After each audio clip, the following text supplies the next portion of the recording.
لله والصلاة والسلام على رسول الله محمد بن عبد الله وعلى آله وأصحابه ومن تبعه ووالاه أما بعد رب اشرح لي صدري ويسر لي أمري واحلل عقدة من لساني يفقهوا قولي رب زدنا علما نافعا وارزقني فهما يا رب العالمين اللهم انفعنا بما علمتنا وعلمنا ما ينفعنا وارزقنا علما ينفعنا. Mari kita mulai majlis kita membaca Al-Quran surah Al-Fatihah. Mudah-mudahan semua ilmu yang kita pelajari menjadi ilmu yang bermanfaat pada kita semuanya dijabah oleh Allah Subhanahu wa taala. Ala hadhihi niyyah wa ala kulli niyyatin shalihah wa ala hadratin nabi. Al-Fatihah. A'udzu billahi minasy syaithanir rajim. Bismillahirrahmanirrahim. Alhamdulillahi rabbil alamin arrahmanir rahim maliki yaumiddin. Iyyaka na'budu wa iyyaka nasta'in ihdinas siratal mustaqim siratal ladzina an'amta 'alaihim ghairil maghdubi 'alaihim waladdallin.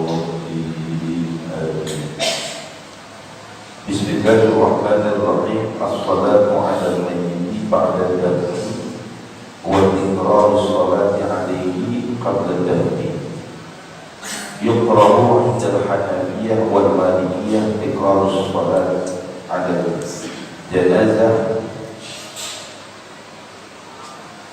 ala janazati haitsu kanat al-awla fi jama'atin wa illa takun fi jama'atin u'idat nadabat bi jama'atin qabla dafni wa najaz asy-syafi'iyyah wal hanabilah iqraru as-salati 'ala janazah marratan ukhra liman lam yusalli 'alaiha awwalan walau ba'da dafni bal yusallu dhalika 'inda asy-syafi'iyyah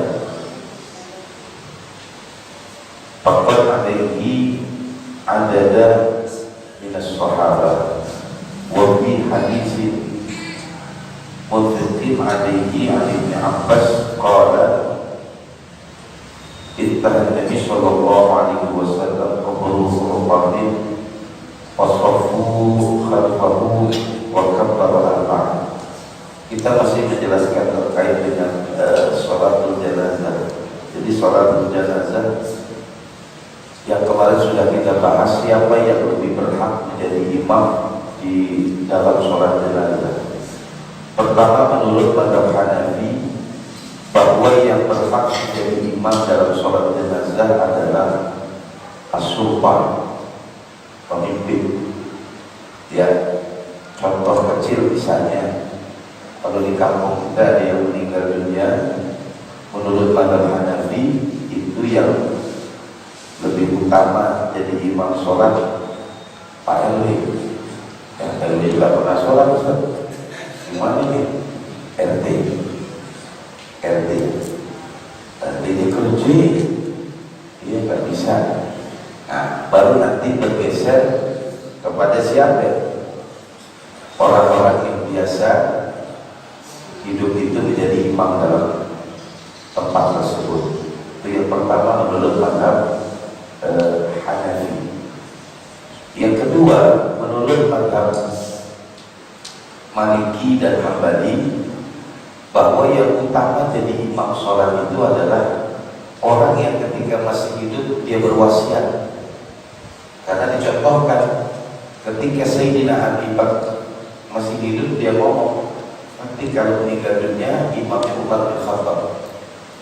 Begitu juga Umar bin Khattab berwasiat nanti kalau dia meninggal dunia imamnya Suhaib. Aisyah radhiyallahu anha juga bilang nanti kalau dia meninggal dunia imamnya Abu Hurairah. Nah, ini menurut mazhab Hambali dan mazhab Hambali dan Maliki mengatakan dia lebih utama nih jadi imam. Yang ketiga, mazhab Imam Syafi'i, al-wali aula minal wali, yaitu wali itu lebih utama dibandingkan pemerintah. Misalnya seorang anak meninggal dunia, maka yang afdal jadi imam itu ya bapak. Kalau bapak tidak mau, naik ke atas kakeknya. Kalau kakeknya nggak bisa, bapak nih kakeknya. Nah kalau garis ini nggak ada orang tua meninggal dunia, siapa yang berhak menjadi imam? Anak. Kalau anaknya nggak ada, cucunya nggak ada, cicit, terus ke bawah. Kalau ke bawah nggak ada juga, ke samping saudaranya dia, abangnya, adiknya. Nggak ada juga, ke bawah. Kalau bahasa kita ponakan, anaknya cing, anaknya pakli, anaknya pakti, dia yang berhak menjadi imam menurut mazhab Hanafi dan menurut mazhab Syafi'i. Ya, nah ini kemarin.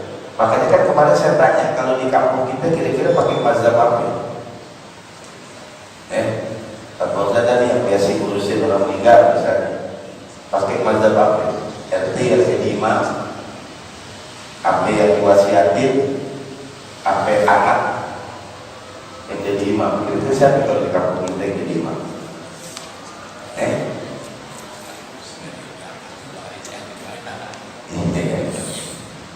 Kadang dibilang begini, Pak Fauzan, ini untuk yang sholat jenazah atur dah. Itu imam atur dah, imam mana itu? Ya atur dah kan bisa. Iya.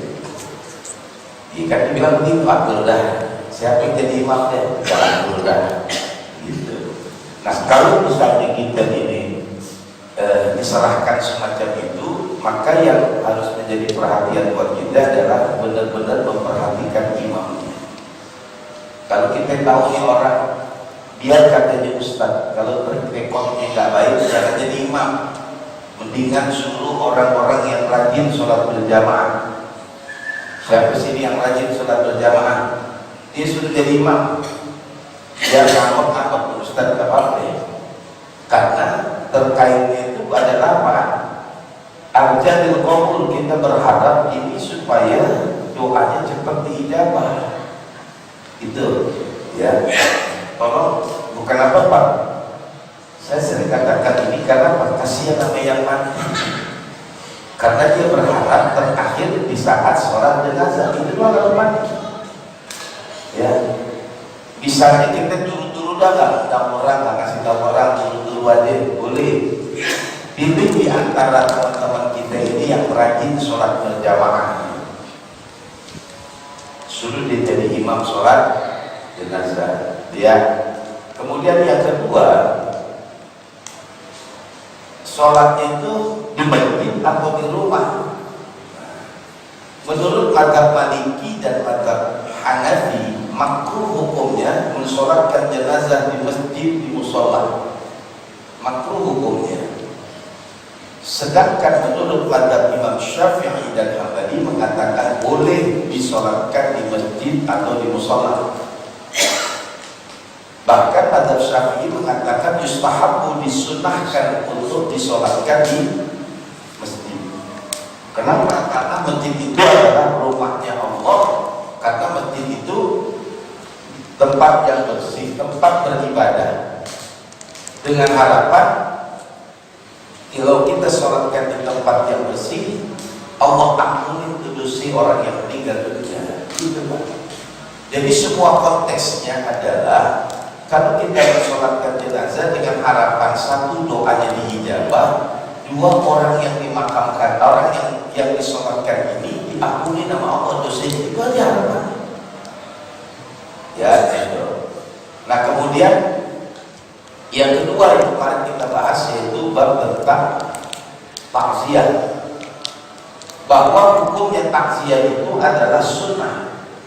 Ya, sunnah kita bertakziah. Hanya mazhab Hambali saja yang mengatakan haram takziah kepada orang kafir, sedangkan mazhab yang lain mengatakan makruh. Tapi kalau sesama muslim sunnah. Ya, ini artinya gini. Apa sih maknanya takziah? Takziah itu adalah ayyusaddiya ahlal mayyit, menghibur orang yang berduka. Itu ya. Jadi tujuannya kita itu bertakziah menghibur orang yang ditinggal mati nih. Kita ngomongin dah sabar dah kok. Ya. Ntar juga setelah masa idahnya juga ada yang mau orang cakep, iya kita hibur dah, iya pernah semua juga, iya cakep kan saya, iya. Nah itu kan kalau kita pikir semacam itu artinya memberikan kebahagiaan. Dan yang kedua, ketika kita takziah, boleh nggak kita makan dan minum di tempat orang yang takziah? Makruh hukumnya.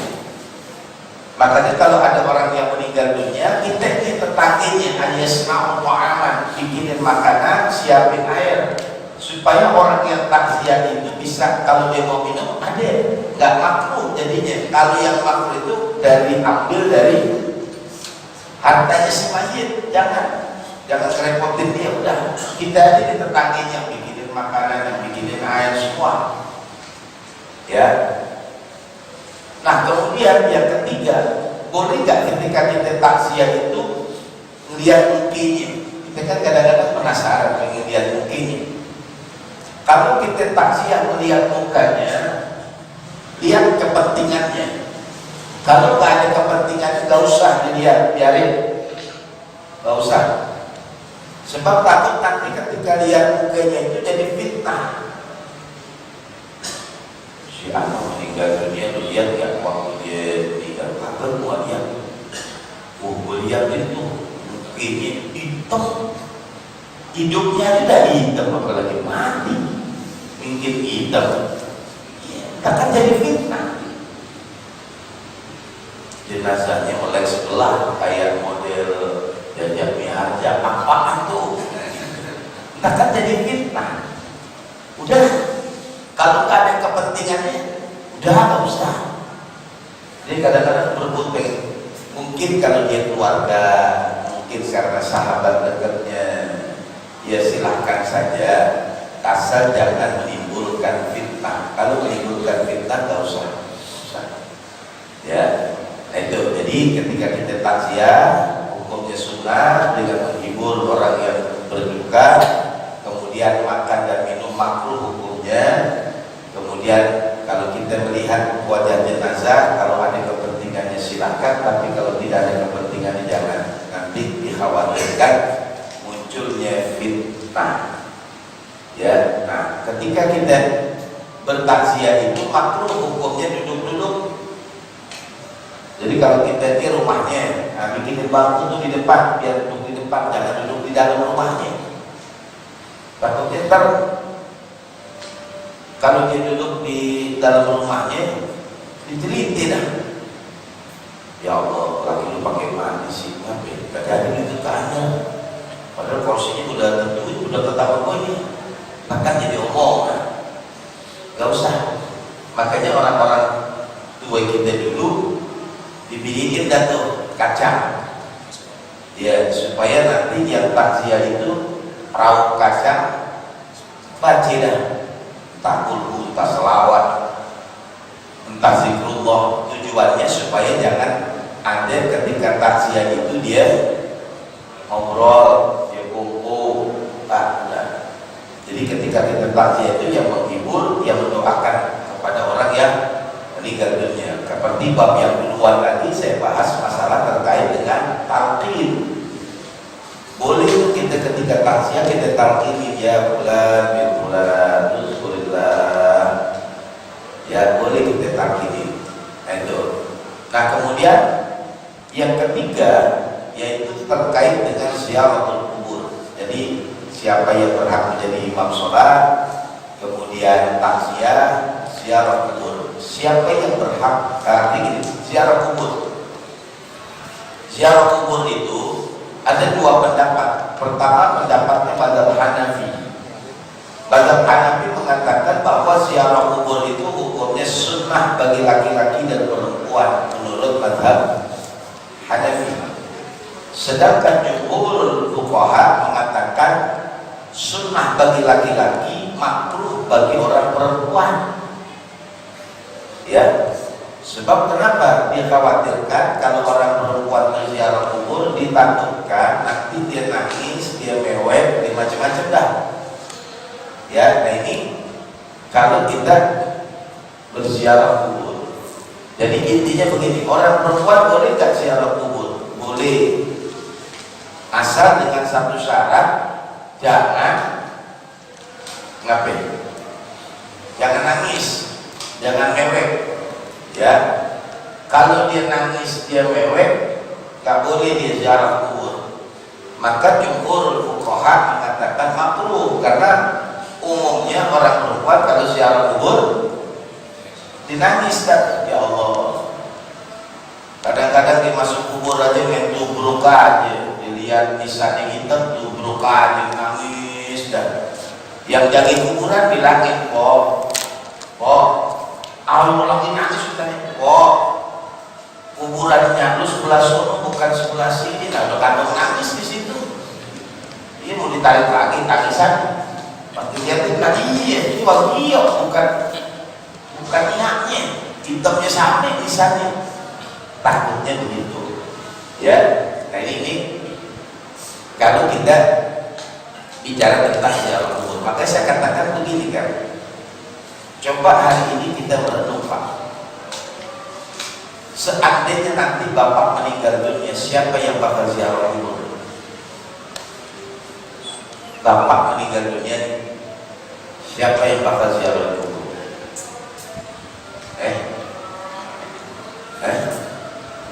Bapak meninggal dunia nih, siapa yang bakal ziarah kubur? Anaknya. Sekarang anaknya ikut nggak kalau Bapak ziarah kubur? Sekarang nih Bapak ziarah kubur, anaknya ikut nggak? Nah kalau Bapak meninggal, kira-kira anaknya dapat nggak ziarah kubur? Siapa yang ziarah kubur? Ya mungkin pertama anak dah. Anak kita kerja dari Senin sampai Sabtu, Minggu istirahat di rumah, datang di kuburan kita. Saya ini terus ziarah cuma Jumat doang Pak, jarang yang tiap hari datang ziarahin makam orang tua, jarang Pak. Kadang-kadang dianggap gini aja dah, di rumah juga doain sapi. Bener, di rumah kita doain sapi, tapi kalau kita ziarah kubur ada hikmah lainnya. Kemarin disampaikan, man dakhala al-maqabir summa qara'a yasin, kalau ada orang masuk ke dalam area pemakaman dia baca yasin, summa ahdatsa sawabaha, kemudian dia hadiahin pahalanya, maka khaffafa anhum yawma idzin, Allah akan ringankan buat orang yang diniatkan saat itu juga. Yang kedua, Madzhab Hambali menulis manzara qabra walidayhi, kalau ada yang menziarahi kubur kedua orang tuanya, au ahadihi, salah satu dari keduanya, summa qara'a yasin, kemudian dia baca yasin, ghufira lahu, Allah akan mampuni dosa orang tuanya. Makanya kan di bab yang lalu lagi saya katakan, ayo Pak, bayar qada sholat kita, bayar qada puasa kita ya. Kalau makanya keluarga kita belum pergi haji badarin, itu termasuk kategori dainullah, bukan kepada Allah, ahaqqu ayyuqda, segera dibayarkan. Nah, kenapa saya buka bab ziarah kubur ini? Sebagai renungan buat kita. Seandainya Bapak meninggal dunia, siapa yang ziarahin kubur? Saya kadang-kadang kalau lewatin makam guru-guru kita itu apa kita pikir? Ini kan guru kita, dulu ngajar di mana-mana ya. Dia meninggal, murid-muridnya gak ada parahin, gak ada ziarahin. Dia kalau doain pasti dah. Tapi yang datengin kuburnya gak ada. Ayo dah, di sini yang ngajar siapa ini? Kalau udah meninggal dunia, ada gak di jamaah di sini datang tiap taruh dah tiap bulan, kalau tiap minggu kayaknya nggak ada dah. Misalnya ada yang ngajar di sini, dia meninggal dunia, ada nggak di sini jamaah yang tiap minggu atau tiap bulan dah datengin ziarah makam guru ini? Ada Pak, itu selevel guru, itu selevel guru. Bagaimana kita yang orang biasa? Ayo, maksud saya begini, supaya kita gitu, supaya kita merenung. Seandainya ini memang orang-orang yang ziarah kita anggap kayaknya gak adil, bukan gak adil, kayaknya jarang orang ziarah kita ini. Nah kita mulai nyimpen amal soleh, amal kebaikan yang bakal ngalirin yang ngalirin terus kalau kita meninggal dunia. Kan Nabi dah bilang, "Idza mata ibnu Adam in qata amaluhu illa min thalathin shadaqatin jariyah," sedekah jariyah. Au ilmun yuntafa'u bihi, ilmu yang bermanfaat. Au waladin shalihin yad'ulahu, atau anak yang soleh yang mendoain. Rasulullah setiap selesai sholat ziarah ke makam Baqi. Assalamualaikum ya dar qaumin mu'minin wa inna insyaallah bikum lahiqun. Ghafarallahu lana wa lakum anta salamuna wa nahnu bil 'asri.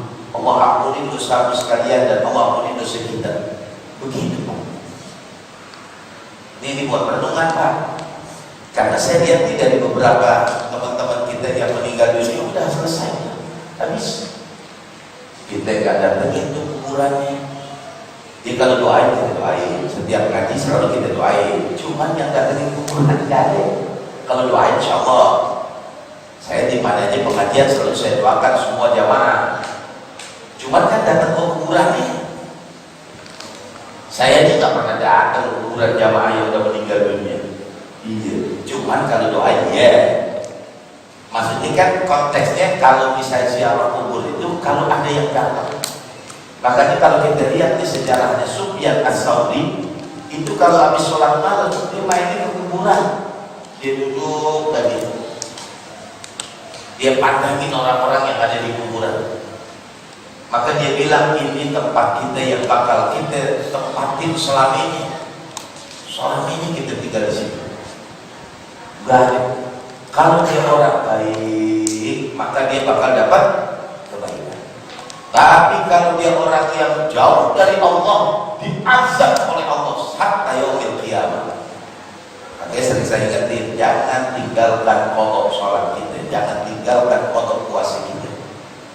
Kalau kita dah qada sholat, kalau kita dah qada puasa kita, seandainya masih kurang, di sini Allah akan ampuni dosa kita. Ya, nah itu terkait dengan ziaratul kubur.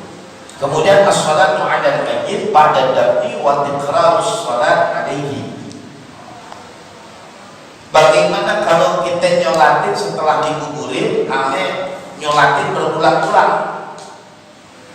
Yukrahu 'indal Hanafiyyah wal Malikiyyah tikrarus salati 'ala al-janazah haitsu kanatil aula fi jama'atin. Fa'in lam takun fi jama'atin wa'idat nadaba bi jama'atin qabla dafni. Menurut mazhab Hanafi dan Maliki, makruh hukumnya mengulang sholat jenazah. Ya, makruh hukumnya. Ya, haitsu kanatil ula fi jama'atin fa'in lam takun fi jama'atin wa'idat nadaba. Kalau misalnya nggak berjamaah, nggak boleh kita ulang. Kan biasa gini Pak, ada orang nih malam dimandiin, kemudian ditaruh dan tuh yang datang nyolatin, yang datang nyolatin, yang datang nyolatin, itu nggak apa-apa. Nanti besok kita sholatin bareng-bareng, nggak makruh tuh, boleh. Ya, kan biasa begitu tuh. Kalau misalnya ada orang tuh dirapiin dulu dari jenazahnya. Ketika jenazahnya dirapiin, supaya nanti orang yang takziah itu kalau nggak bisa besok dia sholat jenazah, dia bisa nyolatin di saat takziah. Nah itu berulang-ulang begitu menurut mazhab Maliki dan Hanafi boleh. Tapi kalau berjamaah, kemudian diulangi lagi berjamaah, menurut mazhab Hanafi dan Maliki makruh saja hukumnya.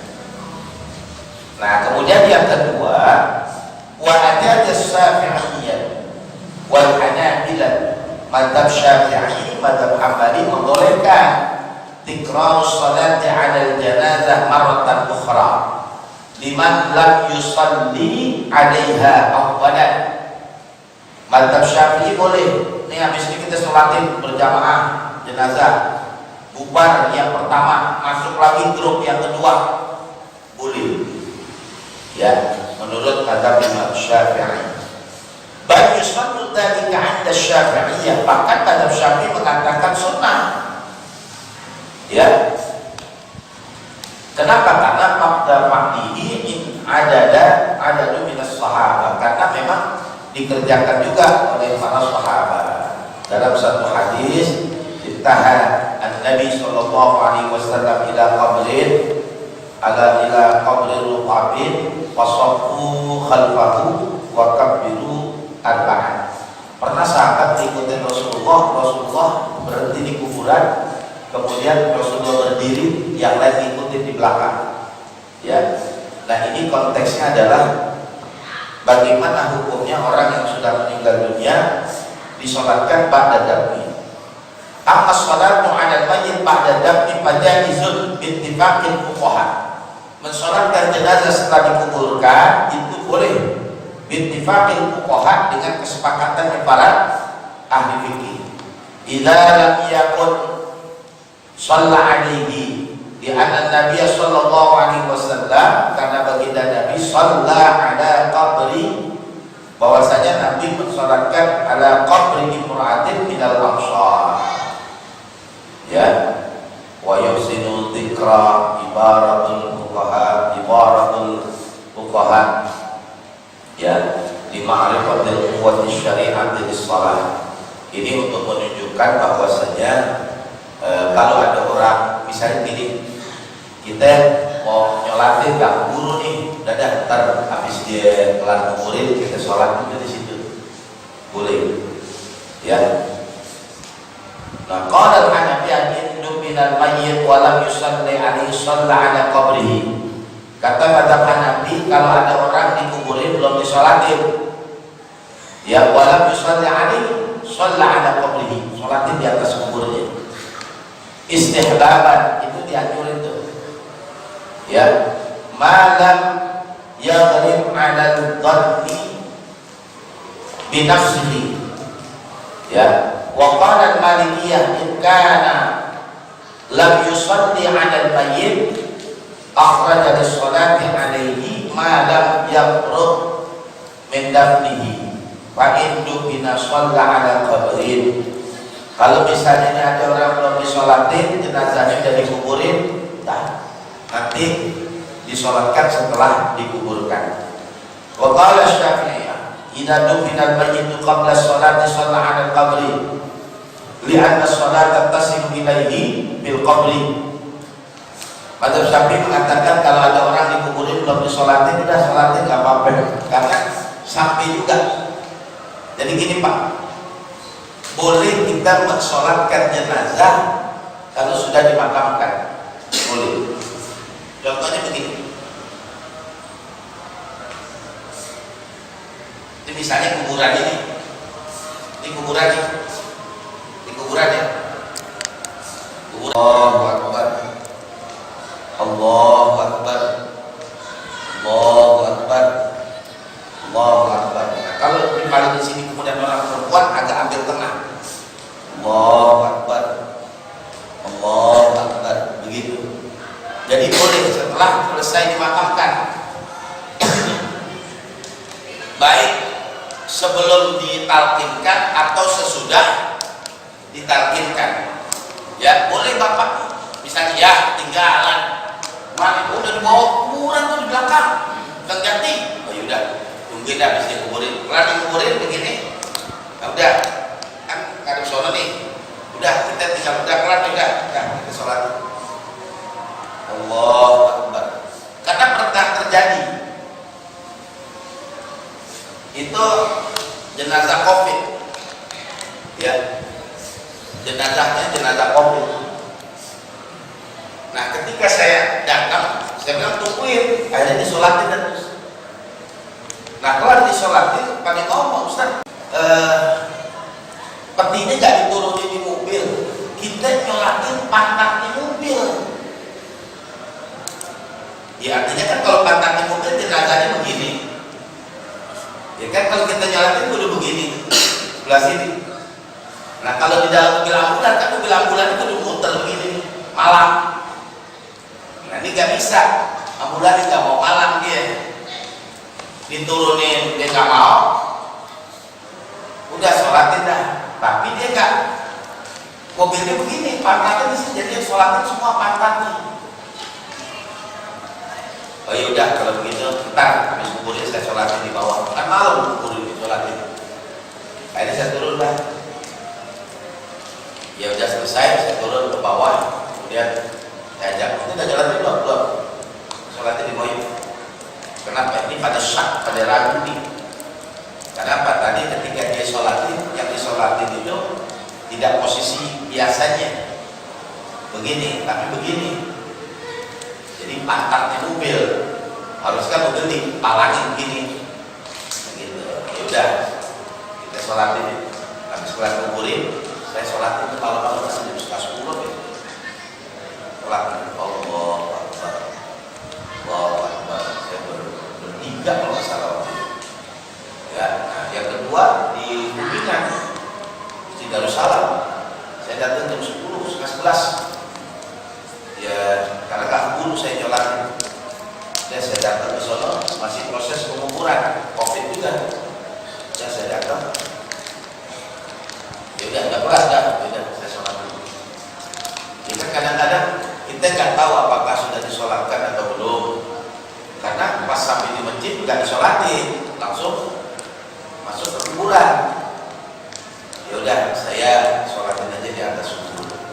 Takutnya semacam ini ada orang yang meninggal dunia belum disolatkan, maka boleh disolatkan di atas kubur. Gitu Pak. Sampai sini ada berikutnya.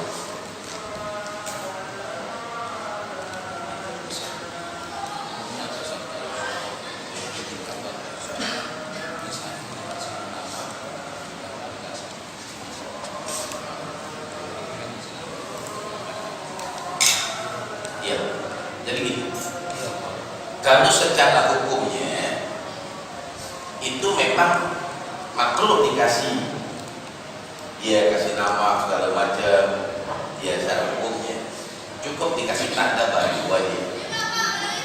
Cuman kalau di Jakarta nggak punya, kita kasih begitu,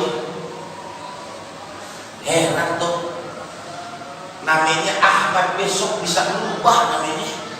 Udah 5 tahun ganti nama. Itu misalnya si Ahmad. Ya kita takziah, kita ziarah, namanya Ahmad. 5 tahun ganti datangin berubah. Gak tahu siapa yang ngurusin akte kelahirannya sehingga berubah namanya. Iya, ngerinya begitu. Makanya di kita itu, ya makanya dibuatin. Ya bisa buatin nama, tujuannya sebetulnya untuk supaya kita kenal aja. Kalau secara hukum nggak dianjurkan begini, nggak. Ditaruh aja batu. Nah, coba aja sini kuburan taruh batu. Bergeser tuh batunya. Batu, bergeser. Nah bisa berubah. Iya. Nah itu yang kondisi yang terjadi di kita itu begitu, sehingga dibuatin lah. Bisa nama tujuannya supaya jangan bergeser, jangan hilang. Ya kalau nggak pakai bapak liatin aja 10 tahun dah atau 5 tahun jangan tengokin tuh kuburan. Tuh heran namanya bisa berubah. Tahu RT ini tahu nggak surat pindahnya nih kan berubah. Lah kan kejadian. Iya, ada teman saya berziarah, kaget dia. Mana yang ganti? Rupanya yang ganti apa? Lah, sekali udah kagak ada yang datangin kali, udah saya masukin orang baru dah. Jadi dimasukin orang baru. Iya, memang kan beda. Memang kita repot juga secara hukum. Ini kita beli, apa kita sewa, apa kita kontrak? Nggak tahu juga. Saya nggak ngerti dari secara hukum. Ya, karena kan terkait dia sama dia. Ini kuburan gimana nih? Kalau beli, ya kagak boleh. Kudu tanya sama yang beli. Kita beli kuburan di Al-Azhar, di Muhammadiyah, udah ada tandanya deh, sertifikatnya. Nggak bisa tuh. Nah, kalau di kampung, kali aja dah. Ini paling di Mejute. Coba aja nggak nengok-nengokin. Ya, 5 tahun dah kita nggak nengokin. Perhati. Heran juga gitu. Nah, apakah itu punya dia atau enggak? Kalau akan dijual beli, nggak boleh, haram hukumnya dijual kepada orang lain. Kalau akan disewa, sampai seberapa lama dia sewa, boleh diganti. Gitu. Ya, makanya kita sekarang ini karena keterbatasan lahan pemakaman, maka ditumpuk, boleh ditumpuk. Karena keterbatasan lahan pemakaman. Gitu Pak. Ada lagi Pak? Ya. Untuk yang tadi ya, takziah untuk orang kafir tadi, atau muslim ya, itu seandainya kita terlibat atau ke ikatan saudara atau teman-teman itu bagaimana? Jadi gini, kalau menurut mazhab Hambali hanya satu mazhab yang menyatakan haram. Mazhab yang lain hanya mengatakan makruh. Artinya kalau ada tetangga kita yang tidak seiman meninggal dunia, ya udah kita bantuin, urusin, gak apa-apa, gitu.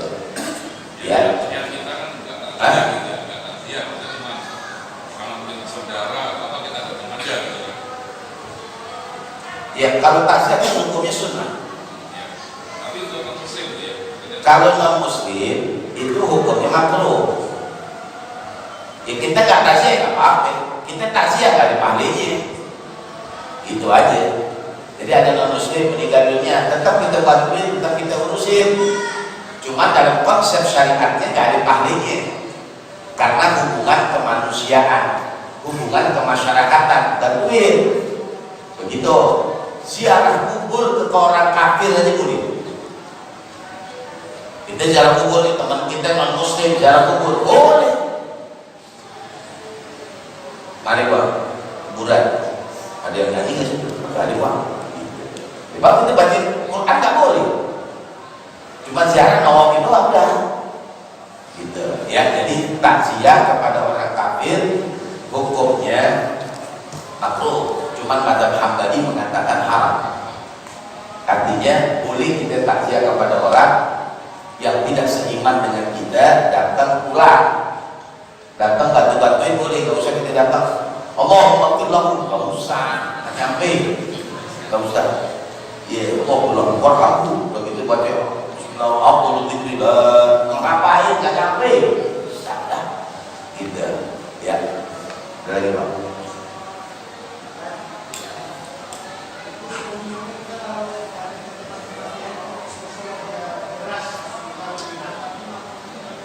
Apa sih?